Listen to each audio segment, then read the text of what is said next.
Euh, Cet après-midi, nous allons parler, comme l'a dit le pasteur. Notre première intervention s'intitule La grande réinitialisation et nous allons aborder un sujet qui concerne à la fois notre situation actuelle au niveau national, dans notre expérience nationale, mais aussi dans notre expérience spirituelle personnelle. Alors, inclinons la tête et invitons à nouveau la présence du Saint-Esprit de Dieu. Notre Père céleste, nous te remercions pour les bénédictions de ce jour de sabbat, pour la nourriture physique et spirituelle. Maintenant, Seigneur, à réfléchir à ce sujet de la grande réinitialisation, Père, je te demande que ton Saint-Esprit parle à travers moi et qu'il me guide dans le choix de mes mots. Je prie pour que ton Esprit murmure à nos cœurs, voici le chemin, marchez-y. Alors, Seigneur, nous remettons ces instants entre tes mains. Nous te remercions d'avance pour ce que tu vas accomplir dans nos vies aujourd'hui et durant la semaine à venir. C'est au nom de Jésus que nous prions. Amen. Alors, avez-vous tous entendu l'expression la grande réinitialisation? Oui, très bien. Donc, c'est notre parcours aujourd'hui. Nous allons examiner la première grande réinitialisation, puis nous verrons la deuxième grande réinitialisation, et enfin nous aborderons la réinitialisation finale. Je ne suis pas imaginatif concernant la structure, mais je sais que les gens retiennent mieux les choses par 3 que par 4. Si vous donnez 2 points, ils n'ont pas de troisième, et ils se sentent lésés. Donc 3, c'est le meilleur, c'est le nombre optimal pour que les gens mémorisent les choses. Donc, le premier grand reset, le deuxième grand reset, j'ai appelé le reset final, j'aurais dû l'appeler le troisième reset, mais voilà notre parcours aujourd'hui. Nous examinerons le premier grand reset et nous nous pencherons sur l'Égypte ancienne. Et donc, ceci est une carte pas particulièrement précise du Nil, et tout en haut au nord, vous avez la mer Méditerranée, et en dessous, avec toutes ses branches, c'est le delta du Nil, et vous avez en quelque sorte plein de petites rivières qui se ramifient à partir du Nil dans le pays de Goshen là-bas, et c'est le delta du Nil, c'est la terre la plus fertile d'Égypte. Et puis le Nil descend tout au sud, il traverse Thèbes et les anciennes cités égyptiennes jusqu'aux cataractes à l'extrême sud. Il est indiqué Nuba là-bas, ce serait la côte, la carte du Soudan, la frontière du Soudan à cet endroit. Et donc, l'Égypte antique s'est construite autour du fleuve Nil. Et de nos jours, dans les années 1950 environ, le gouvernement égyptien a construit ici un immense barrage appelé le Grand Barrage d'Assouan. Et cela a mis fin à l'inondation annuelle du fleuve Nil. Donc, ils n'ont plus les crues annuelles du fleuve Nil, ce qui a eu un impact significatif sur l'agriculture et la vie quotidienne en Égypte. Nous allons y revenir dans un instant, mais pendant 4000 ou 5000 ans, chaque année, le Nil débordait. Et donc, quand on parle de l'Égypte, ceci ici s'appelle la Haute-Égypte et cela s'appelle la Basse-Égypte. Et les rois, il y a Thèbes et vous avez les vallées des rois et des reines ici. C'est là que se trouvaient les palais royaux. Et donc, la Haute-Égypte est au sud et la Basse-Égypte est au nord. Et le Nil était essentiel pour boire, pour la pêche, pour la nutrition. Et c'était la principale voie de circulation en Égypte. Voici une photo actuelle du Nil. En fait, le fleuve Nil était le fondement de toute l'économie et de la civilisation égyptienne, et ils ont les pyramides là-bas. Et chaque année, pendant des milliers d'années, entre juillet et novembre, le Nil montait en profondeur. Il descendait d'Éthiopie, et en Éthiopie, dans la ville actuelle de Khartoum, il y a les deux Nils qui se rejoignent, il y a le Nil bleu et le Nil blanc, et ils se combinent à Khartoum, puis ils coulent vers le nord, tout comme le Nil à travers toute l'Égypte. Donc Khartoum est l'endroit précis où les deux branches du Nil se rejoignent, et chaque année, entre juillet et novembre, le Nil débordait, transportant d'énormes quantités de terres arables fertiles depuis le cœur de l'Afrique, et il l'amenait tout le long de la vallée du Nil, inondant et submergeant les plaines inondables de chaque côté du fleuve.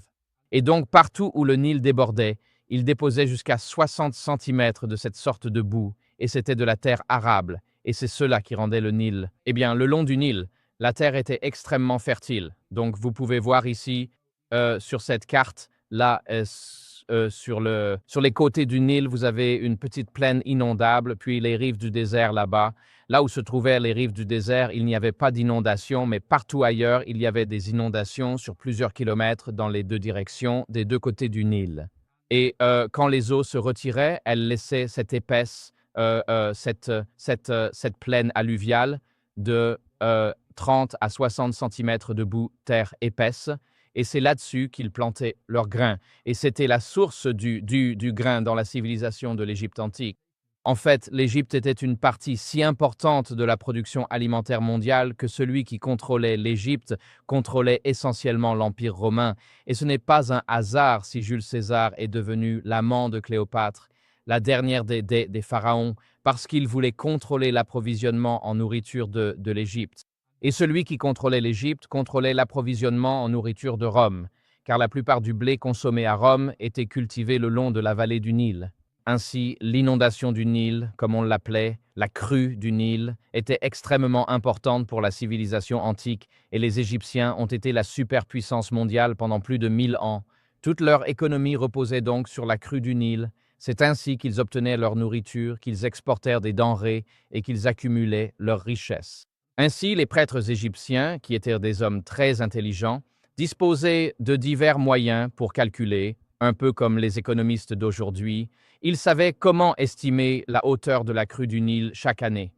Ils mesuraient la turbidité de l'eau, c'est-à-dire la quantité de limon transporté par le fleuve, afin de savoir combien de terre était charriée en aval, et à partir de là, ils pouvaient prévoir la récolte annuelle. Ils étaient des analystes extrêmement précis. Et donc ici, vous avez ceci, cela date du 9e siècle.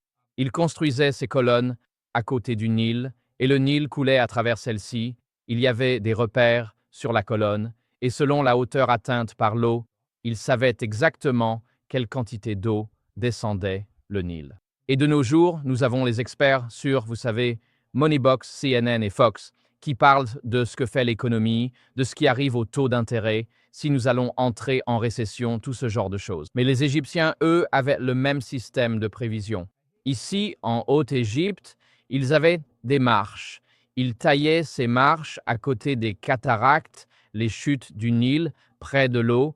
Ensuite, ils mesuraient, vous voyez les petites marques sur la gauche, cela date d'environ 4000-2000 avant JC. Ils mesuraient la quantité d'eau et de limon présente dans l'eau.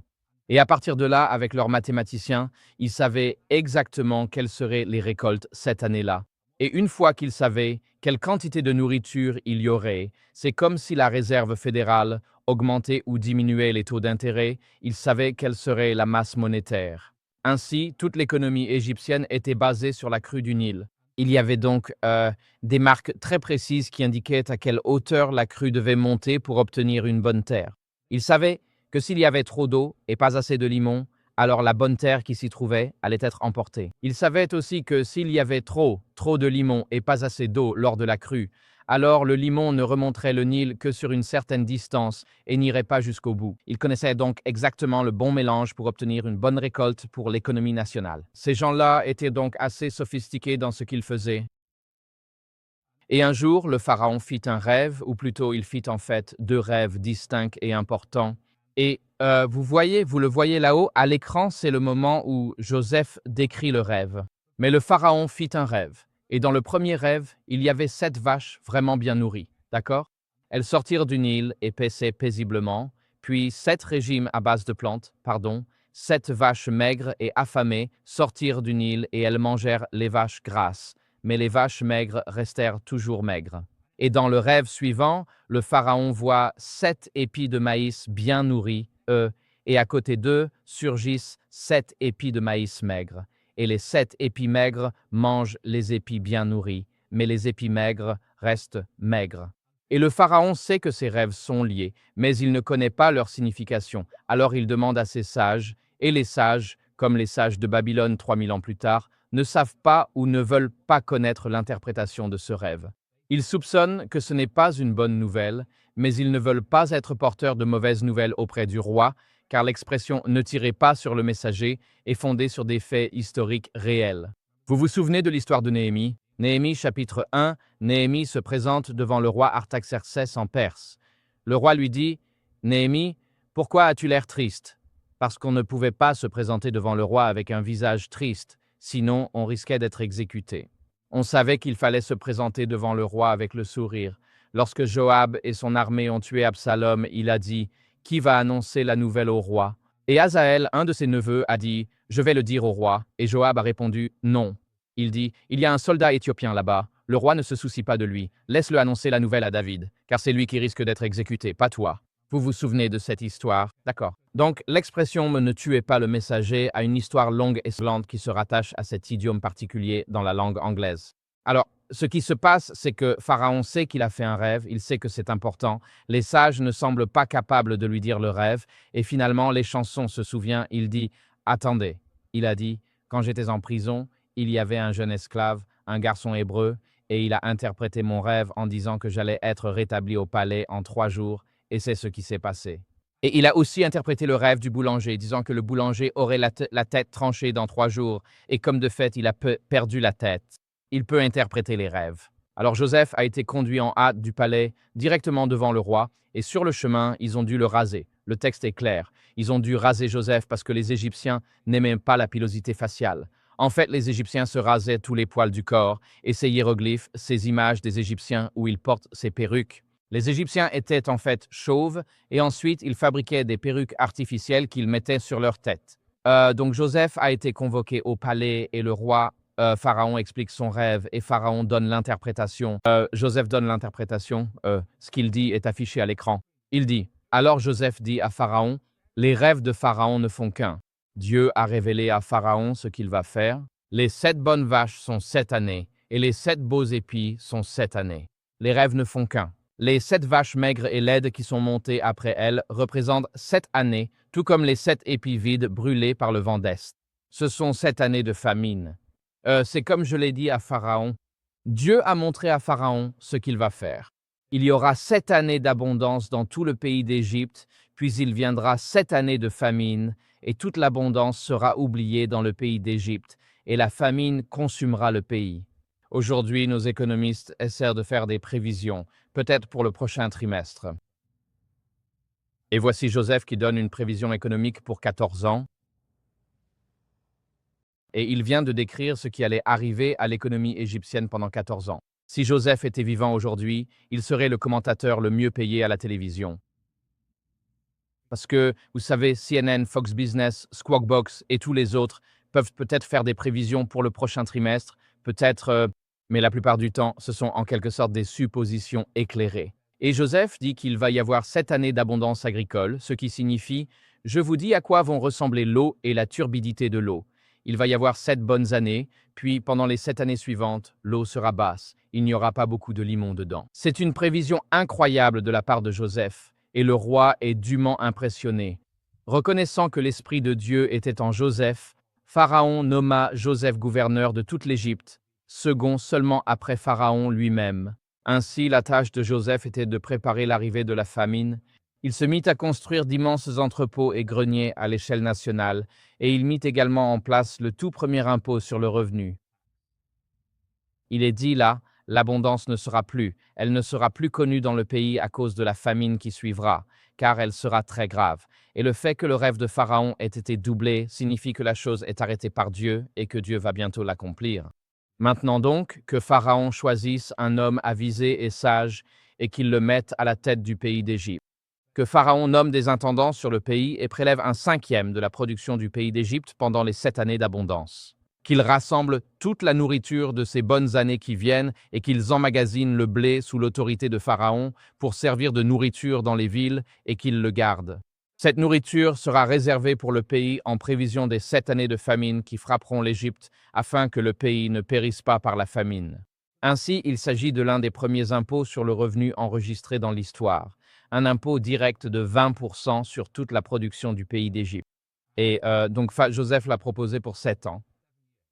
Pendant que nous avons 7 années d'abondance, nous allons instaurer un impôt sur le revenu de 20%, et cet impôt nous permettra d'économiser assez de blé pour survivre aux 7 années de famine qui suivront. Alors, que s'est-il passé? Le texte nous dit « Les 7 années d'abondance qui régnaient dans le pays d'Égypte prirent fin », exactement comme Joseph l'avait prophétisé en interprétant le rêve. Puis il est écrit « Et les 7 années de famine commencèrent à arriver, comme Joseph l'avait dit. Il y eut la famine dans tous les pays, mais dans tout le pays d'Égypte, il y avait du pain. » Et donc, Pharaon voit que les 7 années d'abondance sont arrivées, mais tout le monde sait pendant ces 7 années d'abondance que 7 années de famine vont suivre. Tout le monde stocke autant de richesses qu'il peut sous forme de nourriture. Ils se préparent, ils font des conserves, se préparent, font du séchage et de la préparation. Du nettoyage à sec? Non, de la lyophilisation, tout ça. Ils stockent de la nourriture, ils stockent de la nourriture dans leur cave, dans leur jardin et tout le reste, parce qu'ils savent que des temps difficiles arrivent. Donc je ne suis pas forcément un survivaliste, mais bref, il y a de très bons conseils dans ces histoires. Quand tu sais que des temps difficiles approchent, mets de côté pour l'avenir, prépare-toi bien et sois prêt. Je crois que ce sont les Mormons qui exigent que chacun ait une réserve d'un an de conserve dans chaque foyer, parce qu'ils en font un article de leur foi, car ils savent que des temps difficiles finiront par arriver et qu'il vaut mieux être préparé. Alors les temps difficiles arrivent et ensuite nous assistons au premier grand reset de l'histoire économique mondiale. L'histoire raconte ceci dans la Genèse 47, 43, 14. Il n'y avait plus de nourriture dans tout le pays car la famine était très sévère. Le pays d'Égypte et le pays de Canaan dépérissaient à cause de la famine. Joseph recueillit tout l'argent qu'on trouvait au pays d'Égypte et au pays de Canaan en échange du blé qu'ils achetaient, et Joseph apporta l'argent dans la maison de Pharaon. Ainsi, la première étape de l'appauvrissement du peuple égyptien fut « Si vous voulez de la nourriture, vous devez remettre tout votre argent. » Et tout le monde remet tout son argent la première année. Ils ont réussi à acheter leur propre nourriture grâce aux réserves qu'ils avaient mises de côté. Est-ce la pluie qui tombe? Oh, loué soit le Seigneur, ça va rafraîchir. Oui, il fait assez chaud ici aujourd'hui, donc je suis reconnaissant pour la pluie qui va nous rafraîchir. Venant du Michigan, nous avons une perception différente de ce qui est chaud et de ce qui est froid. Très bien, donc la première étape du Grand Reset, c'est que tout le monde doit remettre tout son argent. La prochaine étape du Grand Reset se trouve dans le verset suivant. Il est écrit « Lorsque l'argent du pays d'Égypte et du pays de Canaan fut épuisé, tous les Égyptiens vinrent vers Joseph et dirent « Donne-nous de la nourriture. Pourquoi devrions-nous mourir sous tes yeux? Car notre argent est épuisé. » Et Joseph répondit, « Donnez-moi votre bétail, et je vous donnerai de la nourriture en échange de votre bétail, puisque votre argent est épuisé. » Alors ils amenèrent leur bétail à Joseph, et Joseph leur donna de la nourriture en échange des chevaux, des troupeaux, des hardes et des ânes. Cette année-là, il leur fournit de la nourriture en échange de tout leur bétail. Est-ce que vous m'entendez toujours là-bas? Oui, d'accord. Alors, la première année, tout le monde remet son argent, et la deuxième année, Joseph dit, « Maintenant, je veux tous vos animaux parce que vous ne pouvez plus payer avec de l'argent. Je vais donc prendre vos animaux. » Alors, que signifie le terme bétail? Il demande les chevaux, les troupeaux, les hardes et les ânes. Alors, dans l'Égypte ancienne, il n'y a absolument aucune trace clairement établie de chevaux domestiqués avant la 15e dynastie. Et puis, sous la 15e dynastie, l'Égypte était gouvernée par ce que nous appelons aujourd'hui les souverains Hyksos. C'était un peuple venu de l'actuelle Palestine, et c'est à ce moment-là que les chevaux sont mentionnés pour la première fois dans l'État égyptien. Et Joseph suivait un char tiré par des chevaux, et finalement les Hyksos furent chassés par la 16e dynastie. Et après cela, on arrive à Moïse et à son histoire. Donc, l'indice dans l'histoire ici, c'est pourquoi n'avons-nous pas l'histoire de Joseph dans les archives égyptiennes? C'est parce que le texte dit qu'il y avait des chevaux et les Égyptiens, avec le recul, détestèrent les envahisseurs Hyksos et ils ont effacé toute l'histoire. Ils ont fait comme si cela n'était jamais arrivé. Quand le texte dit que Joseph a donné de la nourriture en échange de chevaux, nous savons que les premiers chevaux sont apparus à l'époque des envahisseurs Hyksos, et c'est un indice pour dater cette histoire, d'accord? Mais dans cette histoire, Joseph prend leurs chevaux, leurs troupeaux, leurs bêtes et leurs ânes. Alors, qu'est-ce que cela signifie? Dans une société agricole, si vous prenez les moutons, les bovins, les chèvres et ainsi de suite des gens, vous les privez en fait de leurs moyens de production de base. Oui. Donc, il a pris leur argent, maintenant il a pris leurs ânes, qui sont l'équivalent de leur Ford F-150, il a pris leurs chevaux, il prend ce qui leur permet d'amener leurs biens au marché, c'est vous savez, leur charrette d'un ou deux chevaux qu'ils avaient à l'époque, et il prend aussi leurs animaux. Ainsi, il les réduit systématiquement à la pauvreté en échange de nourriture. Le texte suivant dit ceci. Lorsque cette année fut terminée, ils vinrent à lui l'année suivante et lui dirent « Nous ne pouvons pas cacher à mon Seigneur que notre argent est entièrement dépensé et que les troupeaux de bétail appartiennent à mon Seigneur. Il ne reste plus rien aux yeux de mon Seigneur, si ce n'est nos corps et nos terres. Allons-nous mourir sous tes yeux, nous et notre terre? Achète-nous, nous et notre terre, en échange de nourriture. Donc, maintenant, ils s'offrent eux-mêmes comme esclaves afin d'obtenir de la nourriture. Il est écrit, nous, avec notre terre, deviendrons esclaves de Pharaon. Donne-nous seulement de la semence afin que nous puissions vivre et ne pas mourir, et que la terre ne devienne pas déserte. Ainsi, Joseph acheta toute la terre d'Égypte pour Pharaon. Tous les Égyptiens vendirent leurs champs car la famine pesait lourdement sur eux, et la terre devint la propriété de Pharaon. Quant au peuple, il les réduisit en esclavage d'un bout à l'autre de l'Égypte. C'est donc le premier grand reset économique que nous ayons dans l'histoire. Il y a une catastrophe économique, l'économie s'est effondrée, il n'y a plus d'emploi et tout le monde réclame sa sécurité sociale auprès du gouvernement qui dit « Remettez-nous tout votre argent ». Ensuite, le gouvernement dit « Remettez-nous vos véhicules, moyens de production, entreprises. Vous possédez quelque chose de valeur économique, cela appartiendra désormais à l'État ». Et enfin, à cette étape, ils disent « Donnez-nous nos terres pour que nous puissions simplement devenir locataires de notre propre propriété maintenant. Vous pouvez prendre nos maisons et vous pouvez prendre nos corps. Nous vous vendons notre liberté pour que nous ne possédions plus rien, mais nous serons encore en vie parce que nous aurons de la nourriture. » Et quelqu'un est déjà en train de me souffler le slogan moderne qui va avec cela. Vous ne posséderez rien et vous serez heureux, qui est le grand reset que Klaus Schwab, ce charmant dirigeant du Forum économique mondial, promeut. Il semble choisir des hommes qui ressemblent à des méchants de James Bond. Le dernier président du Forum économique mondial, avec son œil gauche injecté de sang, ressemble à un personnage sorti d'un film d'horreur. Mais il était le dirigeant de la géante suisse du chocolat, Nestlé, et il a déclaré que les gens n'avaient pas droit à l'eau potable. Eh bien, si c'est l'attitude du chef du Forum économique mondial, nous sommes mal partis. Quoi qu'il en soit, ce qu'il faut retenir ici, c'est que le pharaon il y a eu maintenant un grand reset dans la société égyptienne.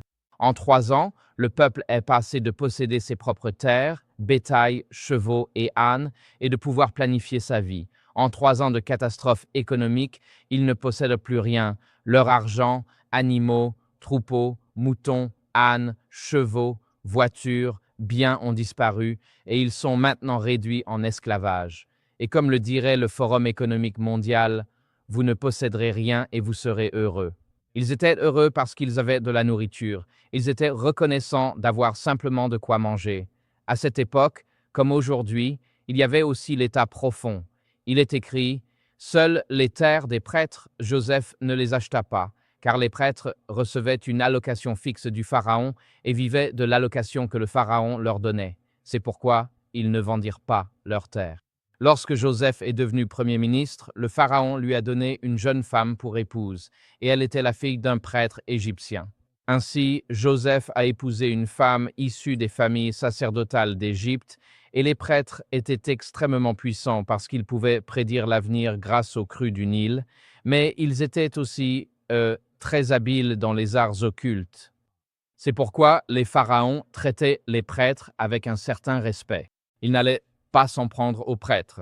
Et quand Moïse s'est présenté devant le pharaon et qu'il a transformé le Nil en sang, le pharaon a demandé aux sages « Nous pouvons faire cela ».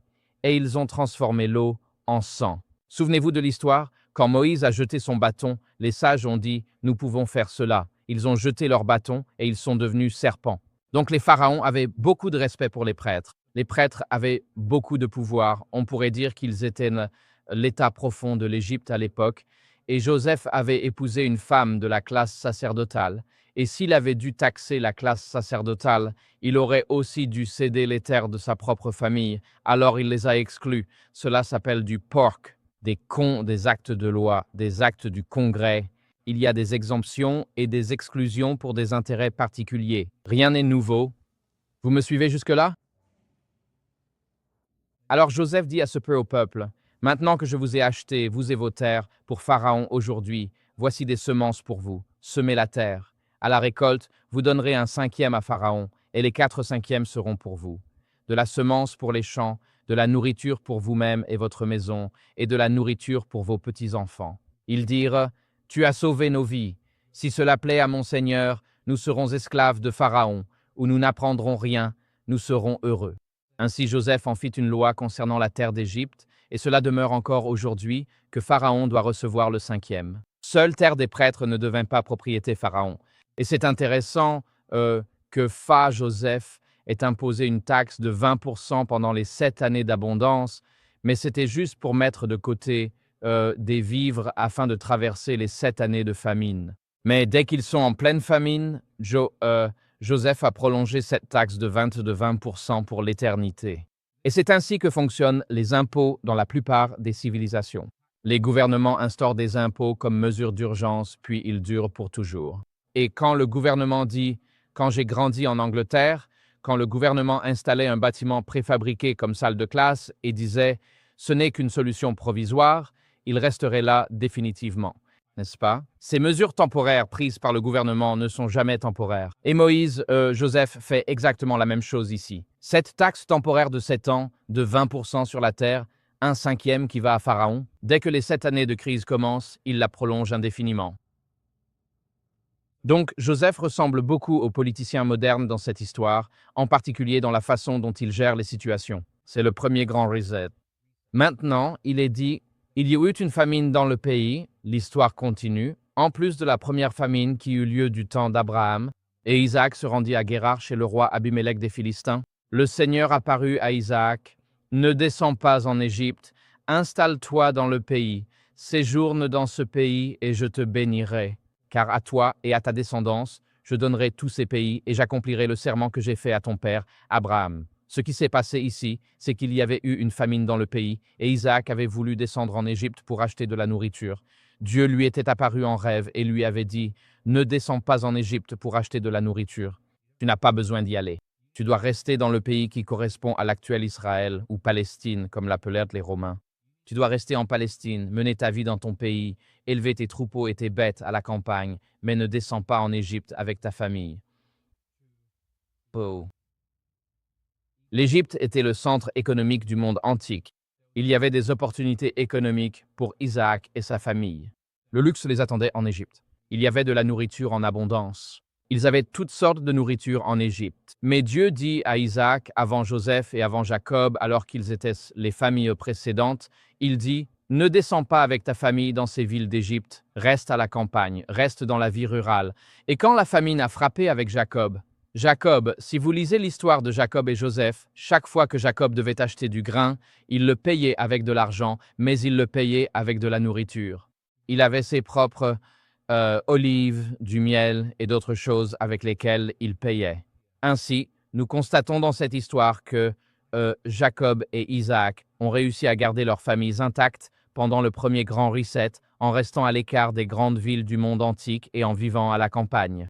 Ils ont pu subvenir à leurs besoins dans l'ensemble.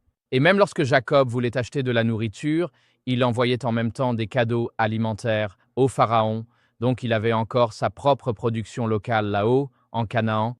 Ainsi, sachant que cette année de famine et de difficultés économiques allait arriver, Jacob l'aurait su parce qu'ils étaient, vous savez, sur la principale route commerciale. Ils auraient su qu'il y aurait 7 années d'abondance et 7 années de famine. Tout le monde antique était au courant de ce qui se passait en Égypte. Et Jacob n'a pas déplacé sa famille vers Canaan pour survivre aux 7 années de famine.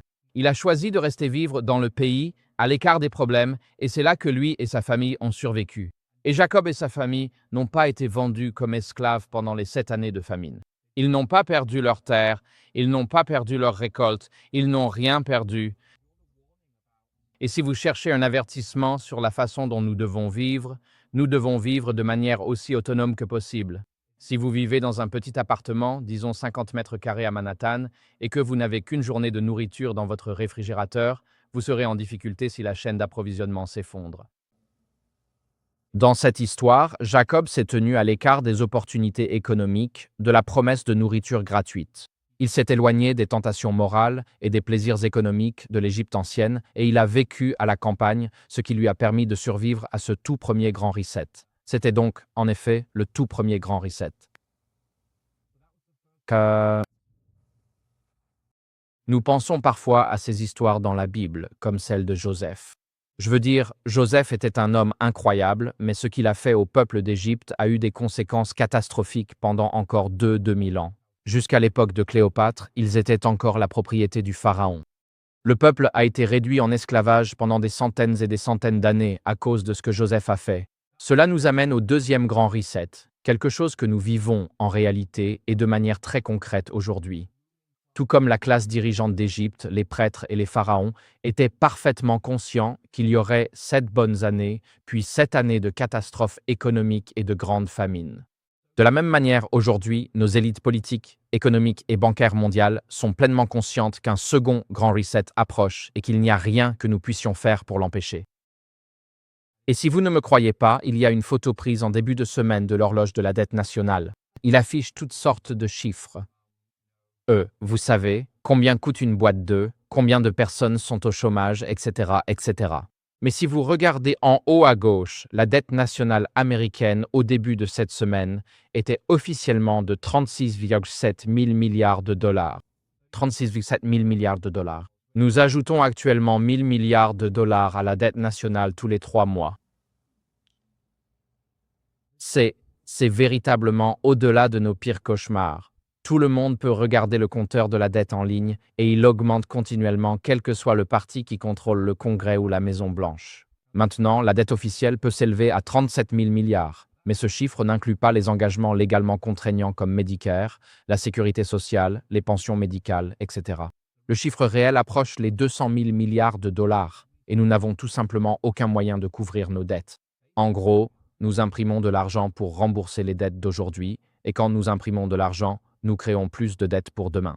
C'est un problème à long terme. Ce n'est pas Obama, Biden ou Trump qui en sont la cause. C'est le résultat de 50 longues années de dépenses excessives du Congrès et l'addition arrive, que cela nous plaise ou non, et cela se passe sous nos yeux en ce moment même, sous nos yeux.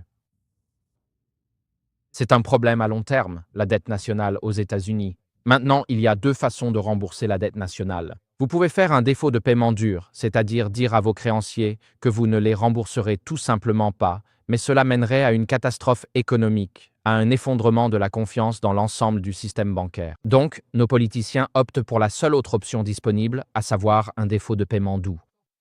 Dans un défaut de paiement doux, vous laissez l'inflation augmenter, car lorsque l'inflation augmente, elle érode la valeur réelle de la dette nationale. Alors, mettons cela en termes très concrets et précis. Si vous aviez 1000 dollars à la banque en janvier 2020 et que vous pouviez acheter 1000, oh, je ne sais pas vraiment en fait. Quelqu'un m'en a donné un objet aujourd'hui, par exemple, et c'était effectivement intéressant.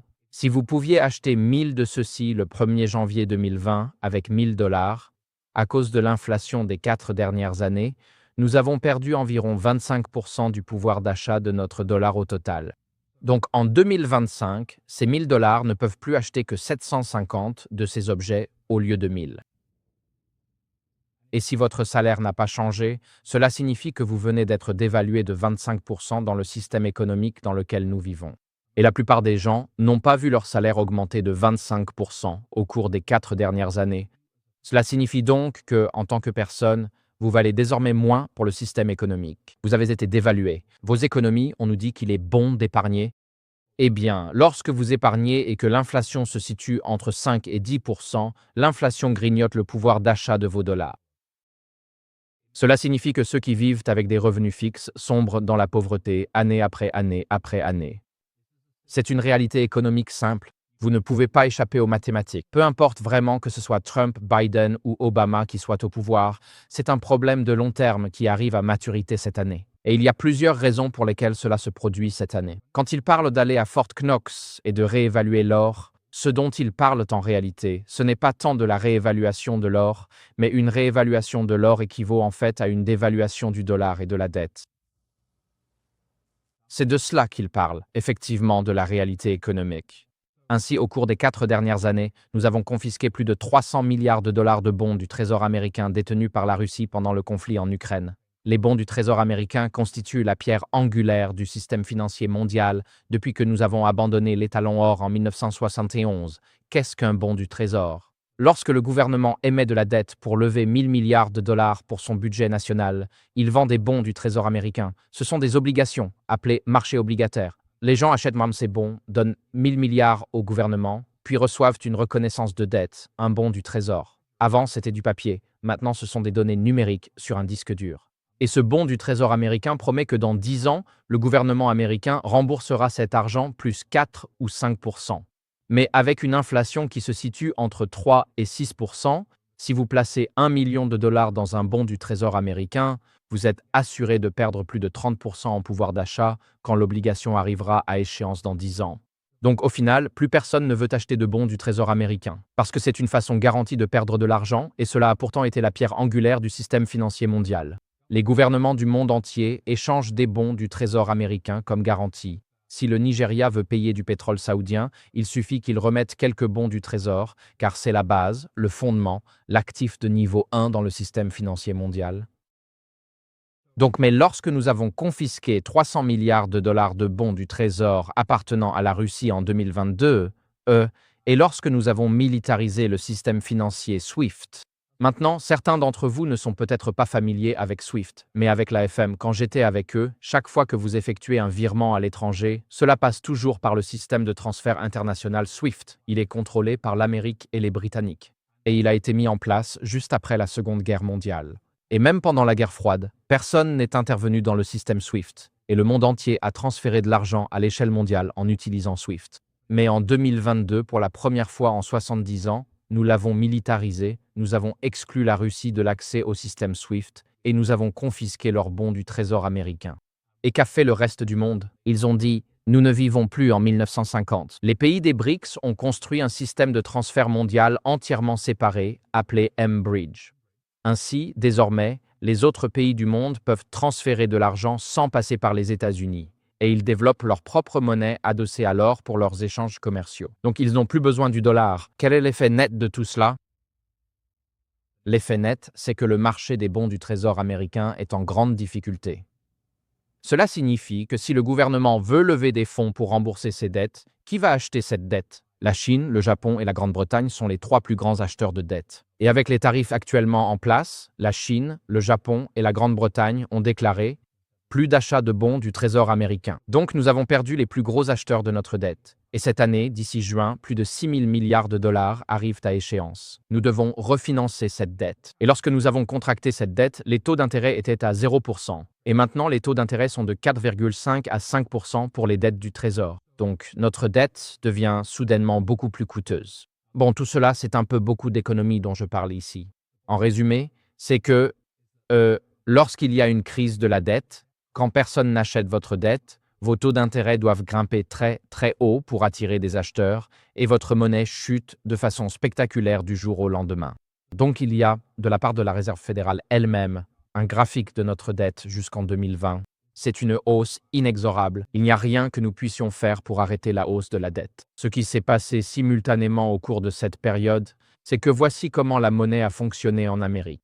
Donc tout à gauche, en 1913, la colonne de l'or, la monnaie était entièrement adossée à l'or. Vous pouviez échanger vos dollars contre de l'or. C'était garanti par l'or. Si vous aviez $1, cela valait, disons, 42 cents. Le Congrès a établi le taux de change d'1 $ pour une once d'or, et vous saviez que si vous alliez dans une banque et disiez « Je veux de l'argent, je veux de l'or pour ce dollar », ils vous donneraient de l'or. Et donc, en 1913, la loi sur la Réserve fédérale a été adoptée, et nous avons commencé à passer à la monnaie fiduciaire au lieu de monnaie adossée à l'or. Ainsi, en 1933, avec le décret exécutif 6102 et la confiscation de l'or pendant la Grande Dépression, la part de la monnaie fiduciaire atteint 25% de la masse monétaire américaine, tandis que l'or tombe à 75%. En 1944, à la fin de la Seconde Guerre mondiale, il y a eu ce qu'on appelle les accords de Bretton Woods, qui ont établi le système économique et bancaire d'après-guerre, où l'Amérique devient le cœur du système économique mondial, et nous devenons la monnaie de réserve mondiale à la place de la livre sterling. Et désormais, la monnaie fiduciaire représente 60% de notre richesse, et l'or 40%. En 1971, nous sortons de l'étalon or avec Nixon ici présent. Désormais, nous commençons à avoir des écritures numériques. Il y a la monnaie fiduciaire, et l'or ne représente que 10%, et votre argent est numérique aujourd'hui. Presque personne ne possède d'or, et l'argent liquide est réduit au strict minimum. Presque personne n'a de liquide. Presque personne ne possède d'or, et tout est numérique. Et nous avons l'illusion de la propriété, et notre richesse n'est rien d'autre qu'une illusion. En réalité, nous ne possédons probablement rien. Vous pouvez penser « Oh oui, mon compte en banque ». Lorsque vous déposez de l'argent à la banque, vous n'êtes plus propriétaire de cet argent. Vous prêtez cet argent à la banque et vous devenez un créancier non garanti après les réformes bancaires d'Obama suite à la crise bancaire de 2008. Donc, si cette banque fait faillite, il n'y a plus de sauvetage externe, mais un renflouement interne. Ils peuvent prendre vos dépôts pour renflouer la banque. Et il n'y a rien que nous puissions faire à ce sujet. Donc, lorsque vous mettez de l'argent à la banque, vous le donnez en fait à la banque en disant « Si quelque chose tourne mal dans votre système bancaire, vous prendrez mon argent ». C'est une loi votée par le Congrès après la crise financière de 2008. Et je pourrais, vous savez, récupérer quelques centimes par dollar si j'ai de la chance. Quand vous pensez posséder un bien, ou disons votre fonds de retraite, votre 401k, votre 401k, il existe sur le marché boursier pour la plupart des gens. Et quand il est en bourse, vous ne possédez rien sur le marché boursier. Plus de 90% des titres américains sont détenus par la Depository Trust Company ou sont des actions cotées en bourse, des actions.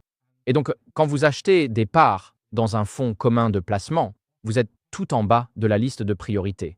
Si quelque chose tourne mal sur le marché boursier, s'il y a un krach ou des faillites, des banques et institutions financières ont un droit prioritaire sur vos actifs bien avant que vous puissiez y accéder vous-même. C'est pourquoi nous parlons de l'illusion de la richesse. Si vous ne le détenez pas, vous ne le possédez pas. C'est ça le point essentiel ici. Donc, nous faisons face à un très grand reset.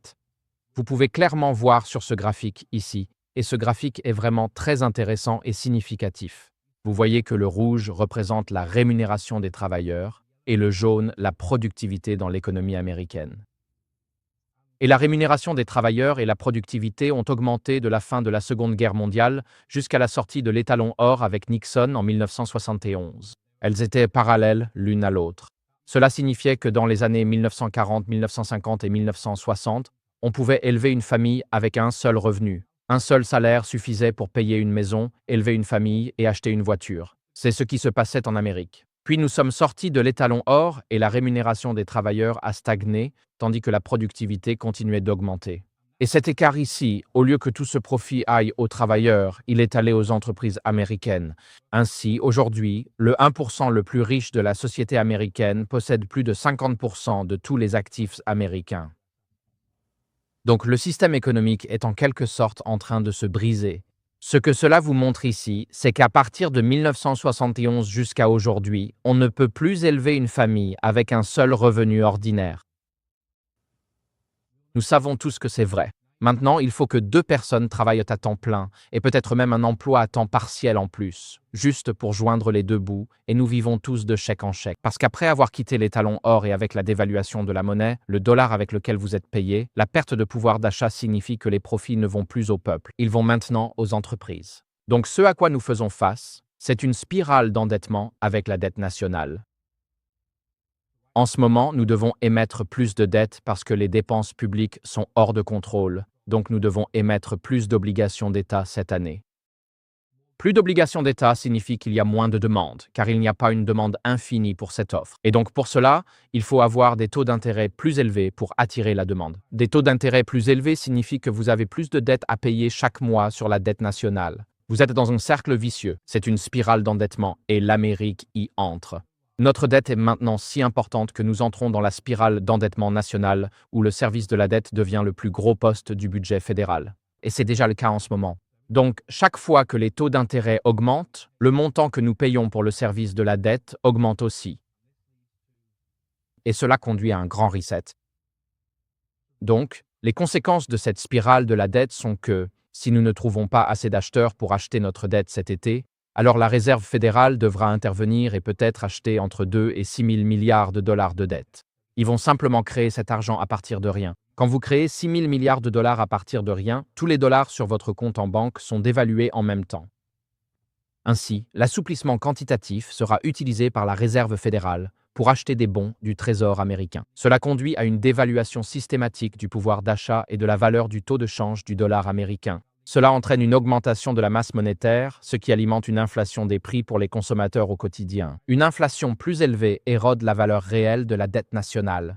C'est ce que le gouvernement souhaite, diminuer la valeur réelle de la dette. Mais une inflation plus élevée ne peut être combattue qu'en réduisant la masse monétaire, ce qu'ils ne veulent pas faire, ou en augmentant les taux d'intérêt. Mais cela augmente également les paiements de la dette nationale. Dans tous les cas, vos économies, vos salaires et votre retraite vont perdre de la valeur réelle. Et nous faisons tous face à un appauvrissement systématique. Ma femme dit que j'ai une capacité unique à remonter le moral des gens. Alors j'espère que vous êtes suffisamment réconfortés cet après-midi. Je ne cherche pas à édulcorer la situation, mais la dette est maintenant si importante qu'il va falloir faire un choix. Voici maintenant une GPU russe. Je veux vous donner un exemple de ce qui se passe lorsque votre monnaie chute du jour au lendemain. En 1996, j'étais en Azerbaïdjan et nous voulions acheter une Jeep UAZ, un véhicule tout-terrain.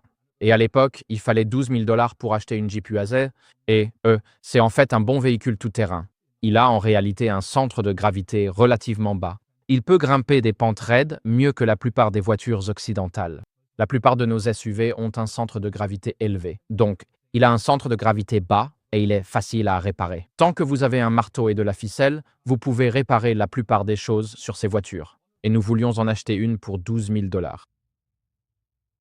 Et puis, du jour au lendemain, le rouble russe s'est effondré, passant de 6 pour $1 à 21 pour $1, puis à 60 pour $1, tout cela en l'espace de quelques semaines. Nous n'avons jamais connu d'effondrement du dollar dans l'histoire américaine, mais quand vous vivez dans un autre pays et que leur monnaie s'effondre face au dollar, il y a des changements instantanés, du jour au lendemain, spectaculaires. Donc je voulais en acheter 6, un de ces véhicules, pour 12 000 $. Puis le rouble s'est effondré parce qu'il ne trouvait pas d'acheteurs pour la dette du gouvernement russe, et nous sommes passés de 6 à 60 roubles pour $1, et j'ai réalisé, attends, il continue de fixer le prix de ces véhicules en roubles. Donc maintenant, je peux obtenir 6 Jeeps UAZ pour 12 000 $ américains au lieu d'une seule Jeep UAZ. Alors, à votre avis, qu'est-ce que j'ai fait? Je suis allé acheter 6 Jeeps UAZ. Pourquoi aurais-je acheté 6 Jeeps UAZ? Je vais vous dire pourquoi. Lorsque l'Union soviétique existait, la qualité des véhicules était si mauvaise que personne ne voulait d'un véhicule neuf. Car quand il sortait de la chaîne de production, il ne fonctionnait pas. On préférait acheter un véhicule de 6 mois parce que le propriétaire avait eu le temps de s'assurer que le moteur fonctionnait réellement. Certains d'entre vous hochent la tête, mon frère. Oui, et j'ai acheté 6 Jeeps UAZ parce qu'il m'en fallait 3 pour les pièces et 3 pour roule. D'accord, n'est-ce pas? Et nous avons vécu quelques petites aventures intéressantes avec ces camions-là. Et le jeune homme qui était assis là avec mon fils, assis au fond là-bas, Marty Phillips, là, j'ai voyagé avec son père à travers la Géorgie et la Turquie jusqu'en en Turquie.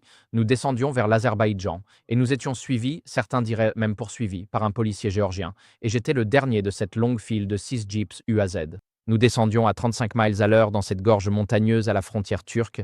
Il y avait cette voiture de police géorgienne qui nous suivait, gyrophares et sirènes allumées, ce petit policier géorgien par la fenêtre agitant un fusil à pompe. Et je regardais dans mon rétroviseur en me disant « Je me demande ce qu'il veut ». Et comme il ne disait rien en anglais, j'ai juste fait semblant de croire qu'il ne voulait peut-être pas me parler. J'ai donc continué à conduire sur de nombreux kilomètres, et quand nous sommes arrivés à la frontière, ce policier géorgien était apparemment très en colère contre moi parce que j'avais dépassé la vitesse autorisée. Je roulais à environ 35 miles à l'heure. Il me criait et hurlait dessus, se faisant comprendre malgré la barrière de la langue. Pendant que nous roulions, un jeune homme à l'arrière, son père et moi discutions. Il a dit « Regarde dans ton portefeuille. Qu'est-ce que tu as ?» J'ai regardé dans mon portefeuille. J'avais une carte de bibliothèque du Newbold College, lui, une carte de bibliothèque de l'Université adventiste de La Plata en Argentine. Nous savions ce qui allait se passer. Il allait nous demander notre permis. Nous nous sommes arrêtés, il a crié et hurlé sur nous. Nous avons il vaut toujours mieux faire semblant de ne rien comprendre, tu sais.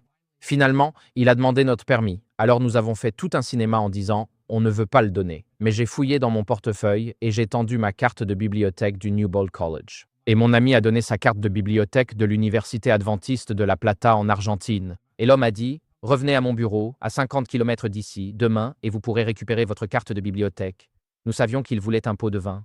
Nous n'allions pas le payer. C'était un jeu de bluff. Alors nous avons dit « D'accord, nous reviendrons demain récupérer nos permis de conduire. On ne peut aller nulle part sans eux. » Et donc, je lui ai donné mon nom. Je crois que mon nom était Michael Misha, c'est-à-dire Michael Mouse, adresse Sunset Holly, Sunset Boulevard, Hollywood. Et une autre fois, j'étais Charles Windsor, adresse Buckingham Palace. Le gaz est parti avec ma carte de bibliothèque de Newbold et nous sommes passés de l'autre côté de la frontière, en Turquie, et nous étions en route.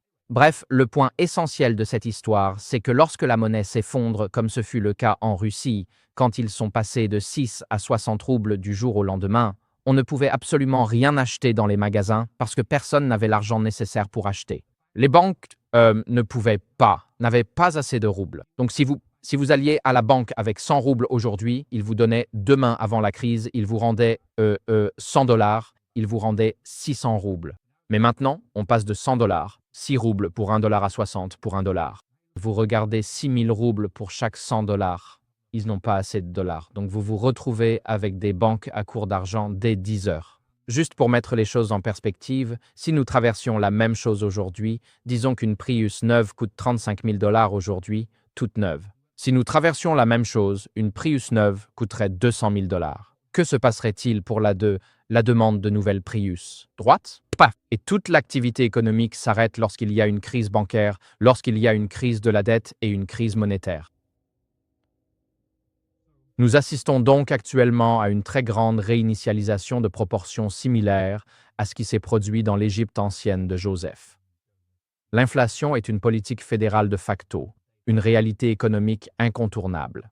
Le gouvernement est heureux de maintenir l'inflation à 3, 4, 5% parce que c'est un impôt de fait sur le peuple et c'est un défaut de paiement souple sur la dette nationale. Et donc cette année, nous avons une crise des obligations. Si vous suivez le marché obligataire comme vous devriez le faire, vous saurez ce qui arrive aux bons du Trésor américain. Le gouvernement a du mal à vendre sa dette. Les gens ne veulent plus de notre dette car nous savons que l'inflation va simplement grignoter la valeur de ces bons du Trésor. Les gouvernements du monde entier investissent dans le seul actif de catégorie 1 qui existe, l'or. Les gouvernements du monde entier savent aujourd'hui que notre système monétaire fiat est en train de mourir sous nos yeux. Nous faisons face à une réinitialisation mondiale, que cela nous plaise ou non. Le pouvoir d'achat de la livre, du peso, du yen, de l'euro, du dirham et du dollar est en train de s'effondrer sous nos yeux. Et si vous ne me croyez pas, est-ce que votre salaire va plus loin aujourd'hui qu'il y a 4 ans? Non, beaucoup moins. Ainsi, les gouvernements du monde entier passent à une nouvelle forme de système monétaire qui est la monnaie numérique ou les monnaies numériques de banque centrale. Et donc, nous avons l'euro numérique qui sera lancé d'ici octobre, comme ils l'ont annoncé il y a quelques semaines en Europe. La livre britannique, ils vont l'appeler Britpound, ils lancent une livre numérique en Grande-Bretagne pour remplacer la livre sterling. Et le président Biden a publié un décret présidentiel, vous pouvez le lire ici, et ce décret a été publié lorsqu'il était président pour demander au Trésor et au département de la justice de développer les mécanismes afin que nous puissions également lancer un dollar numérique américain. Ils ont déjà lancé la première étape, FedNow, si vous avez entendu parler du système FedNow, l'infrastructure est préparée. Trump a dit qu'il ne le ferait pas, mais l'infrastructure est préparée, donc ils n'auront appuyé sur un interrupteur quand ils voudront le faire. Et lorsque vous aurez une monnaie numérique, vous ne posséderez rien et vous serez heureux. Vous serez esclave du système. Vous ne pourrez pas avoir d'économie en dehors du système si vous êtes dans la monnaie numérique. Pourquoi? La monnaie numérique est contrôlée par le gouvernement. Il peut dire « vous ne pouvez avoir que certaines limites sur vos économies ». Si en Europe, il faut 4 000 € pour subvenir aux besoins d'une famille pendant un mois, le gouvernement, vous ne pouvez économiser qu'un maximum de 3 000 € numériques. Et si vous ne pouvez économiser que l'équivalent de 3 semaines d'argent sur votre compte, dans l'ensemble de vos économies, cela signifie que vous êtes esclave du système, vous devez continuer à travailler.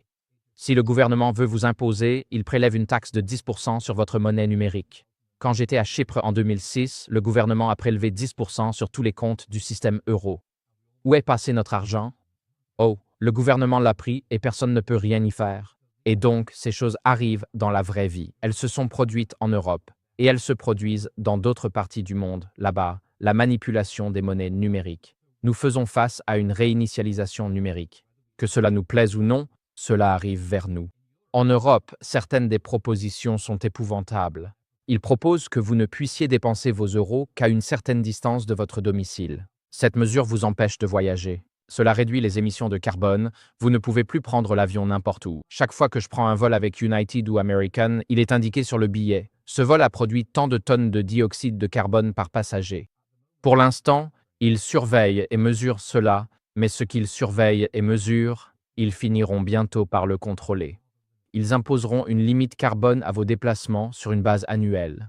Ainsi, lorsque ces monnaies numériques seront mises en place, les gouvernements pourront programmer la façon dont vous utilisez votre argent pour vous empêcher de l'utiliser pour des produits jugés socialement indésirables. Par exemple, ils pourraient vous interdire d'acheter des armes à feu ou des munitions si vous tenez au deuxième amendement. Ils pourraient vous interdire d'acheter des livres comme La tragédie des siècles ou Les événements des derniers jours. Il vaut la peine d'investir dès maintenant dans la littérature, car lorsque l'Internet sera totalement contrôlé et que vous ne pourrez plus dépenser votre argent pour de la littérature, vous pourrez encore en distribuer. C'est peut-être l'un des derniers ministères qui nous restera. Je veux vous encourager en tant qu'adventiste à acheter autant de littérature que possible et à la distribuer autant que possible. Distribuez-la comme les feuilles d'automne, car une fois qu'elle est sur l'étagère de quelqu'un, on ne pourra la lui enlever.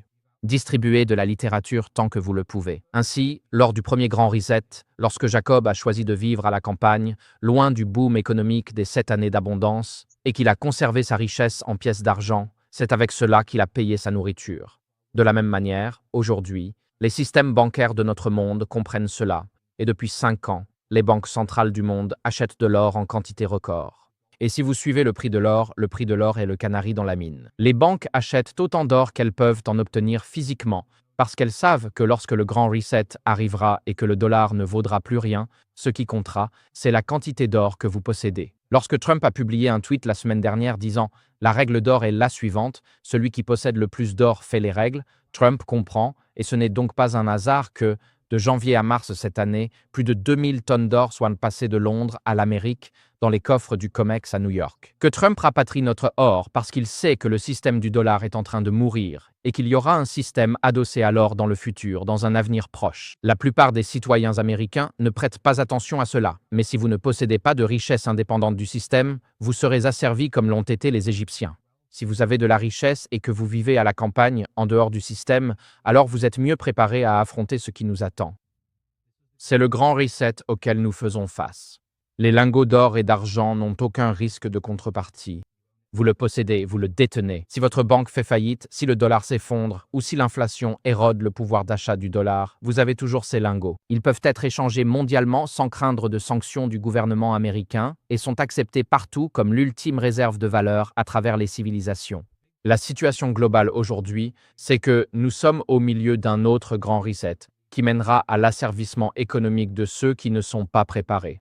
Et cela nous amène, et vous voyez les conséquences à l'écran, l'impact du second grand reset est que la classe ouvrière n'a rien à perdre, donc elle ne s'en inquiète pas tant que ça. La classe moyenne a tout à perdre et les élites sociales ont tout à gagner. C'est l'effet net du reset actuel en cours. Donc, si vous vous considérez comme faisant partie de la classe moyenne, vous avez tout à perdre en ce moment. Si vous êtes de la classe ouvrière et que vous n'avez rien à perdre, vous ne vous inquiétez pas des monnaies numériques, parce que vous n'avez rien à perdre. Et si vous faites partie des élites sociales, si vous êtes parmi les propriétaires, comme les propriétaires de Facebook ou d'Amazon dans ce monde, vous n'avez rien à craindre car vous allez profiter de ce reset. Voilà ce qui nous attend. Le premier reset a eu lieu dans l'Égypte de Joseph. Nous vivons actuellement le deuxième reset. Je voudrais maintenant parler du troisième et dernier reset, et c'est le plus important de tous les resets. Avant que Jésus-Christ ne revienne sur terre, Dieu va déverser ses terribles jugements sur les méchants, ceux que l'on appelle les 7 dernières plaies dévastatrices. Avant que cela n'arrive, il y aura une union persécutrice de l'Église et de l'État à la fin des temps, dirigée par la papauté, imposant un faux culte, et persécutant jusqu'à la mort ceux qui restent fidèles à Dieu et à ses 10 commandements. Dans cette crise finale, le livre de l'Apocalypse révèle au chapitre 18 qu'il décrit un effondrement économique mondial qui détruit à la fois le commerce mondial et Babylone la spirituelle. Et pourquoi Dieu apporte-t-il le jugement sur Babylone la spirituelle? Vous trouvez l'indice dans Apocalypse 18, 5 et 24. Il est dit que c'est pour cette raison que Dieu apporte le jugement sur Babylone la spirituelle. Il est dit car ses péchés se sont accumulés jusqu'au ciel, et Dieu s'est souvenu de ses iniquités, et en toi a été trouvé le sang des prophètes et des saints, et de tous ceux qui ont été égorgés sur la terre. Ainsi, Dieu voit la persécution de ses saints, et il apportera le jugement sur les puissances spirituelles de ce monde qui collaborent avec les puissances économiques de ce monde pour persécuter les saints de Dieu. Dieu connaît les siens, et un jour, il rendra pleinement justice à ceux qui ont perdu leur précieuse vie pour lui. C'est une très bonne nouvelle. Jésus a maintenant parlé de la grande réinitialisation que nous devons tous traverser pour survivre à cette crise finale et accéder au royaume de Dieu. Jésus l'a exprimé ainsi dans Jean 3, 3, 5. Il dit « en vérité, je vous le dis, si un homme ne naît de nouveau, il ne peut voir. » Quoi? Royaume de Dieu? Jésus répondit « en vérité, je te le dis, si un homme ne naît d'eau et d'esprit, il ne peut entrer dans le royaume de Dieu. » Et donc la grande réinitialisation finale qui se situe au niveau personnel sur lequel vous avez un contrôle direct même aujourd'hui est mon besoin et notre besoin de naître de nouveau afin que nous puissions voir le royaume de Dieu. Je ne suis pas intéressé par des réinitialisations économiques qui font de moi un esclave. Tu ne posséderas rien et tu seras heureux. Ce qui m'intéresse, c'est la grande réinitialisation où un jour, je n'aurai plus besoin de stocker de l'or. Un jour, je marcherai réellement sur des rues d'or. Vous savez, plus personne ne stocke du bitume chez soi de nos jours. Et nous pensons que l'or est précieux aujourd'hui, l'or et l'argent. Mais si je vais marcher sur des rues d'or, alors Dieu a quelque chose de bien plus précieux pour nous dans le ciel. Et là, la réinitialisation ultime qui compte vraiment, qui compte pour l'éternité, c'est le besoin de naître de nouveau et le besoin de renaître chaque jour. Cette réinitialisation spirituelle implique le baptême par immersion, comme nous le trouvons dans Romains 6. Cela symbolise notre mort à notre ancienne manière de vivre et une résurrection dans une vie nouvelle en Jésus-Christ, ainsi que le baptême du Saint-Esprit. Et à un niveau collectif, en tant que corps de chrétiens, la grande réinitialisation implique un réveil de ce que Sir White appelle une piété primitive parmi le peuple professant de Dieu. Sir White la décrit ainsi. Elle dit « Un réveil de la véritable piété parmi nous est le plus grand et le plus urgent de nos besoins. » Elle poursuit « Il n'y a rien que Satan redoute autant, mais le peuple de Dieu doit dégager le chemin en ôtant tout obstacle afin que le Seigneur puisse répandre son esprit sur une église languissante et une assemblée impénitente. Si Satan avait le champ libre, il n'y aurait jamais un autre réveil, grand ou petit, jusqu'à la fin des temps. Alors, de quoi aurais-je besoin ? Ce dont nous avons tous besoin, plus que toute autre chose, c'est du grand réinitialisation, c'est-à-dire une réinitialisation spirituelle au quotidien. Autrement dit, le besoin de naître de nouveau chaque jour. Ce n'est pas seulement nous ne croyons pas en tant qu'adventistes, oh, une fois sauvé, toujours sauvé. Nous croyons en une fois sauvé, puis sauvé chaque jour. Affirmer chaque matin ma relation d'alliance avec mon Père céleste, demander chaque matin le baptême du Saint-Esprit. Seigneur, remplis-moi tellement de ton esprit que tu effaces les œuvres de la chair et que tu produises dans ma vie une belle moisson des fruits de ton esprit. Et c'est donc cette remise à zéro quotidienne dont chacun de nous a besoin afin d'avoir l'assurance qu'un jour, nous ne stockerons pas de l'or, mais que nous marcherons sur ces rues d'or. 2 Chroniques 7, 14 dit ceci. « Si mon peuple, sur qui est invoqué mon nom, s'humilie, prie, cherche ma face et se détourne de ses mauvaises voies, alors moi, c'est-à-dire Dieu, j'écouterai des cieux, je pardonnerai leurs péchés et je guérirai leur pays. » Et tout au long de l'histoire du salut, le réveil vient toujours en réponse à la prière.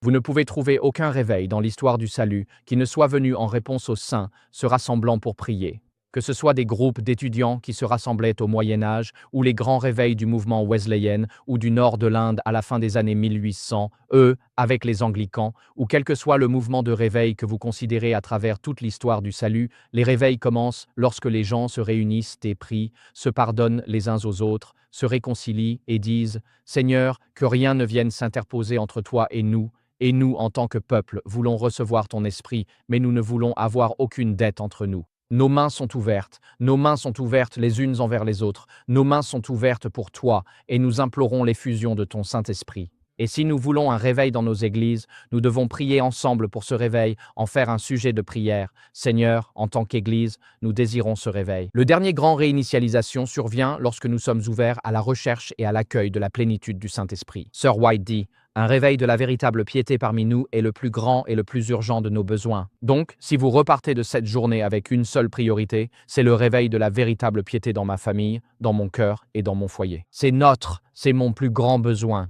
C'est notre plus grand besoin. » Elle dit « Nous devons recevoir la sainte onction de Dieu, le baptême de son esprit, car c'est le seul agent efficace dans la promulgation de la vérité sacrée. C'est l'Esprit de Dieu qui vivifie ou donne vie aux facultés mortes de l'âme pour apprécier les choses célestes et attire les affections vers Dieu et la vérité. Et cette grande réinitialisation se manifestera dans ce que nous appelons la pluie de l'arrière-saison. Elle poursuit dans la tragédie des siècles. L'œuvre sera semblable à celle du jour de la Pentecôte. De même que la première pluie a été donnée et l'effusion du Saint-Esprit et l'ouverture de l'Évangile qui ont eu lieu à la Pentecôte pour faire germer la précieuse semence, ainsi la pluie de l'arrière-saison sera donnée à la fin pour la maturation de la moisson. La grande œuvre de l'Évangile ne doit pas se conclure avec une manifestation moindre de la puissance de Dieu que celle qui a marqué son commencement. C'est une déclaration incroyable, que ce que nous avons vu à la Pentecôte va se reproduire. Et elle poursuit en disant Les prophéties qui se sont accomplies lors de l'effusion de la première pluie à l'ouverture de l'Évangile s'accompliront de nouveau lors de la pluie de l'arrière-saison à sa clôture. Les serviteurs de Dieu, le visage illuminé et rayonnant d'une sainte consécration, se hâteront de lieu en lieu pour proclamer le message venu du ciel. Par des milliers de voix à travers toute la terre, l'avertissement sera donné. Des miracles seront accomplis, les malades seront guéris, et des signes et des prodiges accompagneront les croyants. Et je veux voir ce jour arriver. Et si je veux voir Jésus revenir, il va falloir que je traverse cette effusion de la pluie de l'arrière-saison.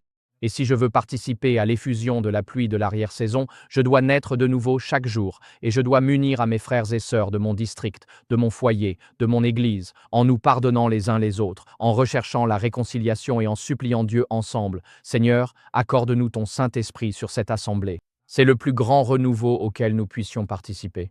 Nous ne pouvons pas contrôler ce que fait le Congrès ou le président Trump, mais nous pouvons contrôler la manière dont nous nous rapportons à notre Père céleste.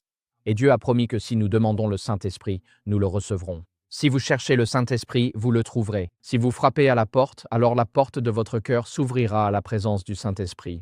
Ainsi, la triple promesse de Dieu à travers Jésus dans l'Évangile de Luc est que Dieu prend plaisir à donner son Saint-Esprit à ceux qui le demandent. Il est possible de faire l'expérience localement dans notre communauté, notre Église, d'un avant-goût de la pluie de l'arrière-saison. Et lorsque Dieu répandra son Esprit mondialement, nous serons émerveillés par ce qu'il accomplira. Sir White décrit ailleurs que, lorsque la pluie de l'arrière-saison sera déversée, une grande partie de notre machinerie humaine sera tout simplement balayée par l'effusion du Saint-Esprit. C'est-à-dire qu'une grande partie de la structure de notre Église sera simplement emportée, car on ne peut pas mettre du vin nouveau dans de vieilles outres. Donc, lorsque la pluie de l'arrière-saison sera déversée, quelque chose d'extraordinaire se produira, nous pouvons y participer et en avoir un avant-goût en suppliant le Seigneur. Père, pardonne-nous. Puissions-nous nous pardonner. Soyons un lieu sûr pour accueillir de nouveaux disciples de Jésus-Christ expérimentant l'amour de Dieu. Seigneur, donne-nous ton Saint-Esprit. Avec ton Esprit, tout est possible. Et sans ton Esprit, nous ne sommes qu'un groupe de personnes qui font les choses machinalement. C'est quelque chose que nous pouvons vivre aujourd'hui. Nous n'avons aucun contrôle sur ces réinitialisations économiques dont nous avons parlé, qui seront catastrophiques pour beaucoup de gens, mais si nous participons à la réinitialisation spirituelle, c'est-à-dire à la nouvelle naissance, nous avons la promesse de la vie éternelle et de voir Dieu agir tout autour de nous. Et c'est à cette réinitialisation que je veux participer. Alors, comment recevons-nous ce baptême du Saint-Esprit? Eh bien, juste quelques versets ici et nous conclurons. Le premier exemple se trouve dans Luc 11, 9, 13. Le voici pour votre référence. Je vous le dis donc, demandez et l'on vous donnera, cherchez et vous trouverez, frappez et l'on vous ouvrira.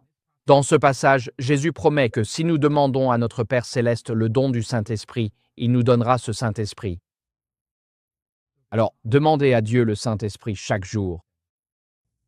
Je ne sais pas à quelle fréquence vous priez le Notre Père, mais en réalité, nous devrions prier le Notre Père chaque jour. Donne-nous aujourd'hui notre pain de ce jour et pardonne-nous nos offenses. À quelle fréquence péchez-vous? Probablement tous les jours. Et si je devais mourir avec des péchés non confessés, cela signifie-t-il que je suis perdu ou sauvé? Je laisse cela entre les mains de Dieu, mais je ne veux pas vivre avec cette pensée. Alors je prie chaque jour, Père, pardonne-moi mes péchés, comme je pardonne à ceux qui ont péché contre moi. Ainsi, lorsque nous récitons la prière du Seigneur et demandons l'effusion du Saint-Esprit, c'est la première manière dont nous pouvons expérimenter le baptême du Saint-Esprit au quotidien. La deuxième chose que nous faisons se trouve dans Jean 8, 29. Jésus, décrivant son propre ministère, dit « Et celui qui m'a envoyé est avec moi. Il ne m'a pas laissé seul, car je fais toujours ce qui lui plaît. » Ainsi, non seulement nous demandons le don du Saint-Esprit chaque jour, mais nous cherchons aussi à accomplir la volonté de Dieu au quotidien. Lorsque vous priez dans le Notre Père, que ta volonté soit faite sur la terre comme au ciel, sur quelle partie de la planète ai-je un quelconque contrôle? Juste, oui, juste la mienne, ce qui se passe ici même. Ma vie personnelle. Je n'ai peut-être pas beaucoup de contrôle chez moi, mais au moins sur ce qui se passe dans ma tête ou dans mon cœur. Donc, lorsque je prie que ta volonté soit faite sur la terre comme au ciel, le seul endroit où je peux mettre cela en pratique, c'est à l'intérieur de ces 4 murs ici, dans ce corps, dans cet esprit, dans ce cœur. Parce que lorsque tu pries que ta volonté soit faite sur la terre comme au ciel, tu dis « Seigneur, je veux faire ta volonté aujourd'hui de toutes les manières possibles. Je veux que ton royaume, tes principes, tes commandements règnent en maître aujourd'hui dans ma vie, plutôt que mes désirs déchus et mes inclinations déchues. » Alors nous demandons à Dieu le don du Saint-Esprit. Nous cherchons toujours à accomplir la volonté de Dieu avec un cœur sans partage, cherchant la gloire et la volonté de Dieu, priant pour que la volonté de Dieu soit faite sur la terre comme elle l'est au ciel. Cela signifie que nous sommes ouverts à recevoir le don du Saint-Esprit. Le psaume 119, 25 dit ceci: « Mon âme s'attache à la poussière, rends-moi la vie selon ta parole. » Et le mot « ranimer » ou « revivifier » est le même que le mot « vivifier » en anglais ancien. Cela signifie « redonner la vie ». Donc quand il est dit « Rends-moi la vie selon ta parole », cela veut dire « Je suis spirituellement mort, mais lorsque je lis ta parole, tu me redonnes la vie spirituelle. » Et donc je demande à Dieu le don du Saint-Esprit. Chaque jour, je cherche à honorer la volonté de Dieu, à rendre gloire à Dieu, afin que Dieu soit glorifié dans ma vie et dans les décisions que je prends. Troisièmement, je lis la parole de Dieu chaque jour, parce que la parole de Dieu transforme les vies humaines. Je parle ici d'une vie de dévotion active, d'une marche personnelle et significative avec le Seigneur. Je ne parle pas simplement de venir à l'église, puis de laisser votre Bible prendre la poussière le reste de la semaine. Je parle de lire la Bible de façon systématique chaque jour. D'accord? Et si vous ne savez pas par où commencer, je dirais que le 1er janvier, commencez par Genèse 1, regardez combien de pages il y a dans votre Bible, divisez ce nombre par 365. C'est votre lecture biblique du jour. Et chaque jour, je lis 4 pages de ma Bible. Chaque année, je parcours l'ensemble de la Bible. Chaque année, je termine en octobre, j'ai novembre et décembre pour relire les évangiles une seconde fois. On recommence à la Genèse. Vous le faites année après année, encore et encore. C'est incroyable ce que Dieu fait dans votre esprit. Et quand vous lisez la Bible de cette façon, vous apprenez la volonté de Dieu sans avoir à la chercher particulièrement. De la même manière que j'ai été marié pendant 25 ans et demi à ma femme, si quelqu'un me pose une question sur quelque chose, « Voudrais-tu venir chez nous le prochain sabbat soir ?» Je sais exactement ce que ma femme va dire avant même de devoir le lui demander. C'est vrai, messieurs? Oui? Non? D'accord. Quand ma femme dit « Allons manger au restaurant pour mon anniversaire de mariage », je sais que c'est à Olive Garden qu'elle veut aller. Je n'ai pas besoin de lui demander. Après 25 ans, c'est Olive Garden, je le sais. D'accord? Et de la même manière, quand vous marchez avec le Seigneur et que vous lisez sa parole chaque jour, lorsque des questions surgissent dans votre vie, souvent, vous n'avez pas besoin d'aller chercher un texte. Vous savez déjà quelle est la volonté de Dieu à ce sujet parce que vous l'avez lu si souvent. Ainsi, avoir une familiarité avec la parole de Dieu signifie que lorsque des questions se posent, vous savez, d'accord, voici quelle est la volonté de Dieu dans cette situation, sans avoir à vous tourmenter à ce sujet. Alors, demandez à Dieu le don du Saint-Esprit, cherchez à glorifier Dieu dans les décisions que vous prenez chaque jour, imprégnez votre esprit de la parole de Dieu. Acte 2, verset 1, il est dit: lorsque le jour de la Pentecôte arriva, ils étaient tous ensemble dans un même lieu. C'est-à-dire que le Saint-Esprit a été donné lorsque ses disciples étaient unis dans l'amour pour les âmes perdues. Leur préoccupation principale n'était pas de réparer les tapis de l'Église. C'était d'amener des personnes dans le corps du Christ.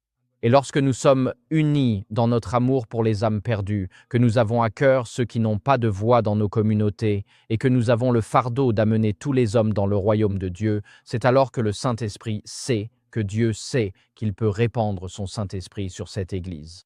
Donc, lorsque j'étais pasteur, nous avions simplement un objectif de foi. Alors, disons que c'est l'année, 2000, donc nous voulons 20 baptêmes cette année dans une petite église. Objectif foi. Nous prions pour cela, nous en parlons, nous travaillons pour cela, et Dieu nous accordait toujours 20 baptêmes, parfois un peu plus. Et vous savez quoi? Nous faisions A, B et C, mais Dieu ne nous envoyait jamais de baptême par A, B et C. Il les amenait par X, Y et Z, de là où on ne s'y attendait pas. Pourquoi?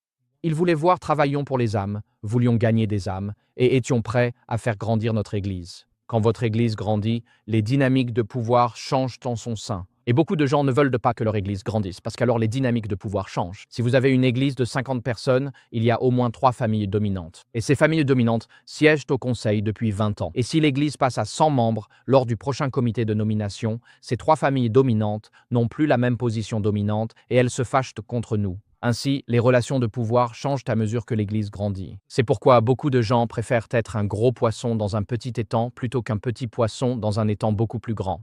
Ainsi, lorsque nous nous unissons dans l'amour pour les perdus et que nous servons de façon sacrificielle pour eux, mon expérience à l'Église Village, c'est que nous avons vu le Saint-Esprit se manifester puissamment parce que cette Église était une véritable machine à mission. Tout le monde était impliqué dans la mission et les gens continuaient à rejoindre parce qu'ils voulaient faire partie de quelque chose de spécial, quelque chose de plus grand qu'eux-mêmes. Ils voulaient voir Dieu à l'œuvre. Et il n'y a pas de meilleur endroit pour voir Dieu à l'œuvre qu'en s'engageant dans la mission pour les perdus. ici en Caroline du Sud ou ailleurs. Demandez à Dieu le don du Saint-Esprit. Cherchez à honorer et glorifier Dieu dans décisions. Imprégnez votre esprit de la parole de Dieu. Unissez-vous dans l'amour. Et lorsque nous sommes unis dans notre désir de porter l'Évangile au monde, le Saint-Esprit sera répandu. Et acte 1:8, soyez actifs dans le témoignage de l'Évangile. Jésus a dit ceci, « Mais vous recevrez une puissance lorsque le Saint-Esprit viendra sur vous, et vous serez mes témoins à Jérusalem, dans toute la Judée et la Samarie, et jusqu'aux extrémités de la terre. » Ainsi, le Saint-Esprit a été promis, en particulier à ceux qui témoignent de la résurrection de Jésus-Christ. Et ce mot, « vous serez mes témoins », le mot témoin c'est marturéo. Martus est le nom, marturio est le verbe. Et le mot martus, c'est de là que vient le mot martyr. Et un témoin, et lorsque Jean écrit cela, ou que Luc l'écrit dans les Actes, un témoin était quelqu'un que les autorités romaines faisaient venir devant un tribunal et à qui l'on disait « offre d'encens à César » et dit « Kaiser Kyrios, César est Seigneur ». Et les chrétiens répondaient « Non, Jésus Kyrios, Jésus est Seigneur ». Et on leur disait « Si tu n'offres pas d'encens à César, nous allons t'exécuter, te jeter au lion, te décapiter, te brûler vif, quelque chose comme ça. Et être un témoin signifie que tu témoignes dans une arène légale où tout est en jeu. C'est ce que le mot témoin signifie dans le contexte du Nouveau Testament. Et Jésus dit, vous serez mes témoins, vous allez témoigner pour moi, peu importe le prix personnel à payer, vous serez les témoins du fait que je suis le Seigneur ressuscité et que je reviendrai, peu importe ce que la société peut penser de vous ou les conséquences sociales, politiques ou personnelles de cette prise de position. Vous savez, Lénine avait compris cela. Lénine a dit, « Eh bien, vous savez, Jésus a bouleversé le monde avec 12 disciples. Il a dit, « Donnez-moi 100 étudiants engagés dans le marxisme, je bouleverserai le monde entier. » Lénine avait compris que le pouvoir d'une personne convaincue peut façonner toute une nation. Ainsi, nous devons être des témoins, c'est-à-dire pas seulement en tant que chrétiens quand c'est confortable, quand c'est facile, quand c'est commode, quand tout est en jeu et que nous risquons de perdre irrémédiablement notre carrière, nos amitiés les plus précieuses, notre famille bien-aimée. C'est cela, être un véritable témoin de Jésus-Christ. Et être témoin de Jésus-Christ ne signifie pas seulement mourir pour sa foi, cela veut dire vivre sa foi quelles qu'en soient les conséquences, y compris jusqu'à la mort si nécessaire. Mais cela signifie que vous vivez votre foi, sans honte ni remords d'aimer Jésus-Christ. Mon équipe de football préférée, c'est Liverpool. Est-ce que l'un d'entre vous connaît l'équipe de football de Liverpool?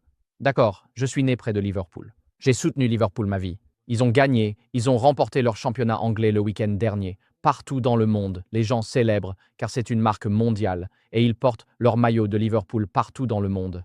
Les gens n'ont pas honte de leur équipe de football, ils sont fiers. Ils chantent des chansons sur leur équipe. Ils se tatouent les noms des joueurs sur le corps pour leur équipe de football. Et j'aimerais, si seulement les chrétiens étaient aussi passionnés par Jésus-Christ et n'avaient pas honte de porter le nom de Jésus au travail, dans le parc et dans leur vie personnelle et privée.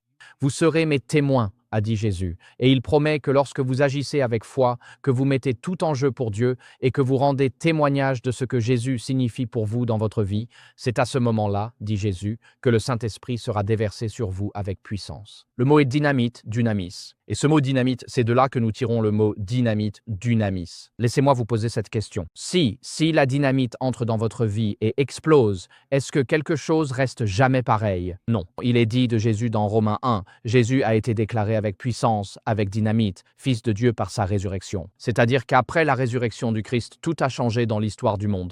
Parce que Mahomet est mort, Bouddha est mort, tous ces autres chefs religieux sont morts, Jude, Confucius est mort. Nous avons les tombes de tous ces grands hommes de l'histoire, mais seule la tombe de Jésus est vide. Et cela change tout dans notre monde. Ainsi, si nous devons recevoir le don du Saint-Esprit, nous devons être des témoins. Cela signifie que nous mettons tout en jeu pour témoigner de notre foi en Jésus-Christ, quoi qu'il arrive, peu importe les conséquences. Nous ne nous soucions pas de ce que le monde pense de nous. Et alors, nous verrons le Saint-Esprit se répandre d'une manière puissante, vraiment puissante.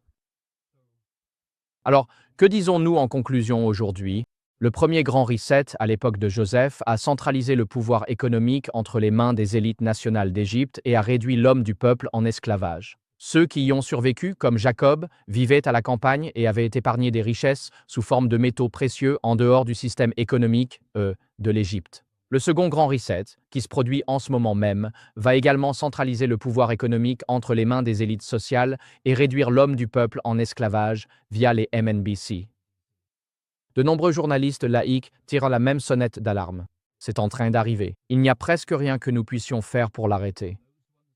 Ceux qui comprennent ce qui se passe, comme les fonds souverains, les riches de notre monde, les super riches et les banques nationales de notre planète, accumulent autant d'or et d'argent que possible afin de posséder des richesses en dehors du nouveau système économique. Mais le seul reset qui compte, vraiment le dernier grand reset, est accessible à nous tous aujourd'hui.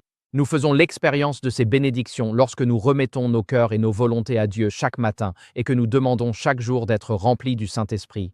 Je veux vous lancer un défi aujourd'hui. À partir de ce jour, lorsque vous vous mettez à genoux le matin, comme nous devrions le faire, commencez votre journée par la prière.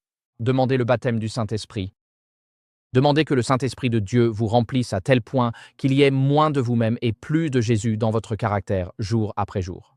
Demandez au Saint-Esprit de transformer votre caractère, de guider vos décisions, d'anoblir et d'élever vos pensées, de vous relever de vos désirs déchus, de fortifier notre témoignage, de nous unir à des frères et sœurs partageant la même foi ici, en Caroline du Sud, et qu'en élevant Jésus dans nos vies, à travers le témoignage d'une vie pleine d'amour, nous puissions attirer le plus grand nombre possible de personnes à Christ pour l'éternité. Aujourd'hui, nos élites amassent de l'or. Si nous participons au dernier grand reset, nous ne nous contenterons pas d'amasser de l'or, nous marcherons sur des rues d'or. Dans ce dernier grand reset, vous vous demandez, à quoi cela ressemblera-t-il quand nous arriverons au paradis? Un de mes versets préférés dans la Bible est 1 Corinthiens 2,9. Ce que l'œil n'a pas vu, ce que l'oreille n'a pas entendu, ce qui n'est pas monté au cœur de l'homme, ce que Dieu a préparé pour ceux qui l'aiment. Nous n'avons aucune idée de ce que Dieu a préparé pour nous. Tout ce que je sais, c'est que c'est quelque chose qui dépasse tout ce que je peux imaginer, où mes besoins les plus profonds seront comblés, ma douleur la plus profonde sera guérie, et ma joie et mes désirs les plus profonds seront accomplis. Dieu a quelque chose de spécial pour ceux qui participent au seul reset qui compte vraiment. À moins qu'un homme ne naisse de nouveau, il ne peut entrer dans le royaume de Dieu. C'est ma prière que nous puissions tous vivre ce grand reset chaque matin de la semaine à venir, du mois à venir et pour le reste de cette année, que nous puissions expérimenter la plénitude, le baptême et la présence transformatrice du Saint-Esprit dans nos vies, afin que lorsque les gens nous voient, ils voient Jésus-Christ et soient attirés vers lui. Que Dieu nous bénisse alors que nous traversons ce grand reset dans nos vies personnelles. Inclinons la tête pour un moment de prière. Père céleste, nous savons que nous vivons des temps importants. Nous savons que les gouvernements du monde bâtissent sur du sable mouvant. Nous savons que notre système monétaire est en train de mourir sous nos yeux. Nous savons que le cœur de beaucoup défaille de peur face à ce qui arrive dans notre monde, avec l'environnement, l'économie, la désintégration sociale et l'éclatement de nos familles. Mais Père, nous ne voulons pas vivre dans la peur ou dans la douleur. Nous voulons lever la tête bien haut et dire « Voici notre Seigneur que nous avons attendu, et il vient pour nous afin de nous sauver. » Alors Père, aujourd'hui, nous te demandons à nouveau le baptême de ton Saint-Esprit. Seigneur, nous te prions de laver profondément les œuvres de la chair, d'enlever complètement la tâche et la honte, la culpabilité et la peur qui proviennent de notre passé, et de les remplacer pleinement par ton amour divin et la joie véritable, par l'espérance inébranlable, la douceur, la patience et une bonté d'esprit sincère et durable. Père, que les fruits de ton esprit se manifestent dans notre caractère à partir d'aujourd'hui. Père, nous allons revendiquer tes promesses aujourd'hui que tu peux et que tu feras pour nous ce que nous ne pouvons pas faire par nous-mêmes. Alors Seigneur, nous remettons nos vies entre tes mains aujourd'hui. Remplis-nous, transforme-nous, façonne-nous et moule-nous. Et Père, quand toi et ton Fils viendraient dans ces nuages de gloire, à la recherche de ceux dont les noms sont dans le livre de vie de l'agneau, puissions-nous être trouvés dans le seul registre qui compte vraiment. C'est notre prière au nom de Jésus. Amen.